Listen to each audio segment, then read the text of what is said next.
क्या गोल्ड और सिल्वर 1,80,000 और 3,50,000 मतलब गोल्ड 1,80,000 और सिल्वर 3,50,000 के मैजिकल लेवल को वापस से छू सकता है क्या? चलिए समझते हैं। हेलो, मैं हूं अविनाश, ड्रीम एंड फाइनेंस में आपका स्वागत है।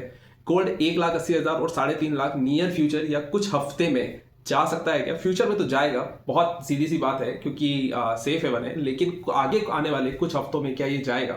इसके लिए हमें पीछे की थोड़ी सी बैक स्टोरी या हिस्ट्री समझनी पड़ेगी कि ऐसा क्यों हो सकता है। अभी के हाल फिलहाल जियो पॉलिटिकल टेंशंस और अभी जो वॉर सिचुएशन बनी हुई है, इसका इस मेटल के ऊपर किस तरह का प्रभाव पड़ सकता है वो हमें समझने की बहुत जरूरी है। तो पहला पॉइंट है युद्ध और अनसर्टेनिटी।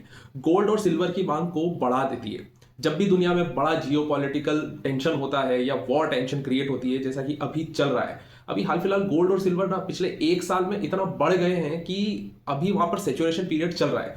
लेकिन जैसे कि मिडिल ईस्ट में ईरान, इराक, इजराइल, अमेरिका, ये सारे के सारे जब वॉर सिचुएशन में फंसते हैं ना, तो निवेशकों का या इन्वेस्टर्स का भरोसा इक्विटी मार्केट से कम हो जाता है। इसीलिए आप देख रहे होंगे कि हमारी इक्विटी मार्केट में बहुत ज्यादा जर्क दिख रहा है और हर जगह ब्लीडिंग हो रही है, सब कुछ लालम लाल चल रहा है।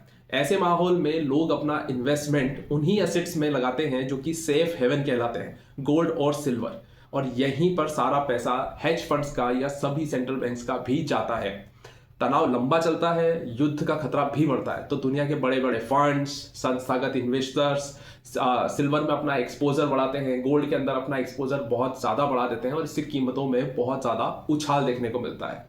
दूसरा है सेंट्रल बैंक की गोल्ड्स में खरीदारी।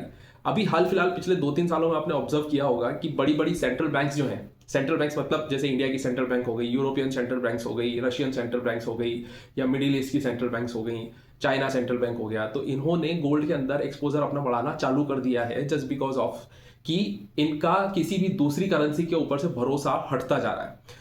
मैं सीधा सा बोलूंगा, ये डॉलर के ऊपर से इनका भरोसा गिरता जा रहा है, इसीलिए इन्होंने अपने गोल्ड रिजर्व बढ़ाना चालू कर दिए। अब मिडिल ईस्ट का तनाव बढ़ता है, अमेरिका, इजराइल जैसी बड़ी बड़ी ताकतें जब आपस में टकराती हैं, तो देश का फोकस रिजर्व को बचाने और ज्यादा से ज्यादा गोल्ड रिजर्व को बढ़ाने में लग जाता है। सेंट्रल बैंक्स भी बड़े पैमाने पर गोल्ड को खरीदते हैं और ये गोल्ड की कीमत को ऊपर धकेल देता है। तीसरा है क्रूड ऑयल का असर और महंगाई। अभी आपको पता होगा कि हाल फिलहाल जैसे इंडिया में एलपीजी की तो बहुत ज़्यादा किल्लत चल रही है और क्रूड ऑयल भी लगभग लगभग $100, $120 पर जाकर के वापस से आज $100 के आसपास चल रहा है। तो क्रूड ऑयल का असर महंगाई पर डायरेक्ट पड़ता है, क्योंकि हमारे यहाँ पर फैक्ट्री से लेकर के घर सब चीज़ें ऑयल और गैसेस पे ही डिपेंड करती हैं। जब क्रूड ऑयल ही अगर डबल हो जाएगा, मतलब बेसिक कॉस्ट ही अगर डबल हो जाएगी, तो वो हर चीज़ की प्राइस, चाहे वो सब्जियां हो, चाहे वो आपका अनाज हो, जो भी ट्रांसपोर्टेशन वगैरह है, हर चीज़ की कॉस्ट डबल हो जाती है। और वो कॉस्ट जब डबल हो जाती है तो उसका इम्पैक्ट फाइनल प्रोडक्ट पर भी पड़ता है, और इसी वजह से महंगाई के आंकड़े डरा देने वाले आ सकते हैं शायद। जब तेल महंगा होता है तो दुनिया में महंगाई बढ़ने लगती है, और जब महंगाई बढ़ती है तब इन्वेस्टर्स अपने पैसे की वैल्यू बचाने के लिए गोल्ड और सिल्वर खरीदते हैं, क्योंकि यही एक ऐसा एसेट है जो कि वैल्यूएशन को डिपॉय नहीं होने देता। तीसरा है सिल्वर की ड्यूअल डिमांड।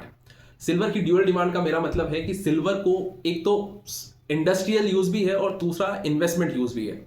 आज के समय में सिल्वर का यूज बिल्कुल आग की तरह बढ़ रहा है। सोलर पैनल इंडस्ट्री हो गई हो, इलेक्ट्रिक व्हीकल्स हो गए हो, या इलेक्ट्रॉनिक्स हो गए हो, सेमीकंडक्टर चिप्स हो गई हो, आपके लैपटॉप्स हो, मोबाइल हो, हर किसी के अंदर जिस तरह से इन चीज़ों का यूजेस बढ़ता जा रहा है, वैसे वैसे सिल्वर की डिमांड भी बढ़ती जा रही है। हालांकि सिल्वर की जो बहुत सारी माइंस हैं वो ओपन हो चुकी हैं वापस, जो कि क्लोज थी due to lower cost, but अभी जो वॉर सिचुएशन चल रही है उसमें वापस से उस तरह से डिमांड का सप्लाई में कन्वर्ट होना अभी तो नेक्स्ट इम्पॉसिबल लग रहा है। इसीलिए सिल्वर ऊपर जाने के भी चांसेस बहुत तेज हैं। और गोल्ड सिल्वर का रेशो एक बहुत बड़ी चीज है जो कि गोल्ड और सिल्वर के इसमें देखा जाता है। मार्केट का एक बहुत बड़ा इंडिकेटर होता है जिससे कि पता लगाया जा सकता है कि गोल्ड और सिल्वर में सस्ता क्या है। इस रेशो को गोल्ड सिल्वर रेशो कहते हैं। आमतौर पर जब भी गोल्ड की कीमत बढ़ती है तो कुछ समय बाद सिल्वर भी उसको तेजी से फॉलो करता है और ज्यादा से ज्यादा ऊपर गोल्ड की बराबरी करते हुए ऊपर जाता है। यही कारण है कि कई बड़े कमोडिटी बुल मार्केट में देखा गया है कि गोल्ड पहले स्टेबल तरीके से ऊपर जाता है, उसके बाद सिल्वर में एक्सप्लोसिव मूव्स, जैसा कि हमने अभी रिसेंटली मार्केट में देखा है, वो देखने को मिलता है। अब नॉर्मल इन्वेस्टर्स क्या करते हैं, वो जाकर के हर बार तो गोल्ड खरीदने से रहे, तो वो क्या करते हैं, रिटेल जो इन्वेस्टर्स हैं आपके हमारे जैसे, वो ईटीएफ में एंट्री लेते हैं। और ETF की सबसे बड़ी खास बात ये होती है कि ETF चलाने वाले फंड को बैकएंड में फिजिकली उतने ही वैल्यू का सिल्वर या गोल्ड स्टोर करके अपने साथ में रखना होता है। अब गोल्ड और सिल्वर खरीदने के बजाय जब ये ETF में इन्वेस्टमेंट होता है तो वो डिजिटल गोल्ड भी जो आप बोलते हो उसमें ऐसा नहीं होता है, वो रिस्की होता है। लेकिन ETF बहुत सुरक्षित होता है। अगर दुनिया भर के ETF में इन्फ्लो आता है तो गोल्ड और सिल्वर की कीमतें भी वापस से ऊपर जाती है, क्योंकि वो फिजिकल डिमांड वापस से इसी तरह से क्रिएट होती है। पेपर वर्सेस फिजिकल सिल्वर की हम बात कर रहे हैं। एक्सट्रीम बुलिश सिनेरियो अब यहां से क्या हो सकता है? एक्सट्रीम बुलिश सिनेरियो अब यहां से क्या हो सकता है? तो दोस्तों, सबसे जरूरी जो चीज है ना, जहां मिडिल ईस्ट में तनाव बढ़ा हुआ है, क्रूड ऑयल के 120 130 अगर ये चलता रहा तो हो सकता है $150 के पार भी जाने के बहुत ज्यादा चांसेस है।